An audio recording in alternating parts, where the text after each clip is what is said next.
Hello everyone, I'm Dr. Mohal Banker, intervention radiologist from Bankers Vasu Hospital, and welcome to our this venous ulcer knowledge series. આ knowledge સિરીઝમાં different ulcer પર આપણે discussion કરીએ છીએ. આવા જ એક અલ્સરની વાત કરીએ તો patient has this kind of અલ્સરેશન.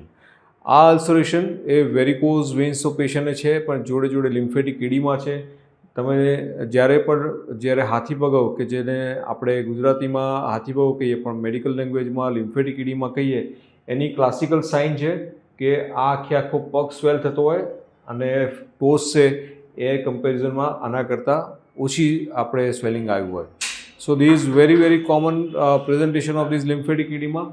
અને આ જ પેશન્ટમાં જોઈએ છે તો અહીંયા આ અલ્સર છે, સ્કિન બ્રેક થઈ છે અને આ જગ્યાએ જે દેખાય છે તો સ્લફ છે અને this patient has already very heavy lymphatic કીડીમાં ઓવર હિયર.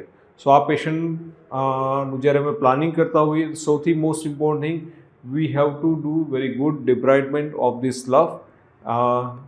સૌથી પહેલાં અલ્સરની જે સાઇટ છે એમાં જે ડેડ ટિશ્યુ છે, જે ઇન્ફેક્ટેડ ટિશ્યુ છે એને તમારે રિમૂવ કરવા પડે અને પ્લસ તમારે એને સ્પેશિયલ કેર આપણે આપી અને એના પછી આ જે લિમ્ફેટિક કીડીમાં છે એના માટે સ્પેશિયલ બેન્ડેજીસ આવે છે. જો ક્યારે પણ હાથીપગવ હોય તો એના માટે ખાલી આપણે અલ્સરને હીલ કરીને છોડી દઈશું તો એ નહીં મેળ પડે, કારણ કે એ અલ્સર રિકરન્સમાં જશે, કારણ કે ત્યાં ઇન્ફેક્ટેડ ફ્લુઇડ એક્યુમ્યુલેટ થાય છે એટલે ફરીથી સ્કિન બ્રેક થઈ અને અલ્સર ડેવલપ થશે. આ જ પેશન્ટમાં અને જ્યારે અલ્સર એકવાર થોડું મટી જાય, આ થોડું જે છે આ ઘા છે એમાં રૂજ આવી જાય, ઇન્ફેક્શન ઓછું લાગે, then will put on the lymphatic કીડીમાં બેન્ડેજીસ અને આ કરવાથી પેશન્ટને ઘણું સારું રિઝલ્ટ ચોક્કસ મળશે.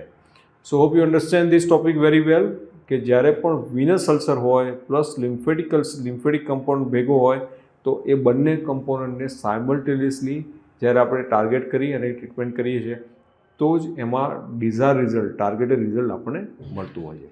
Thank you so much.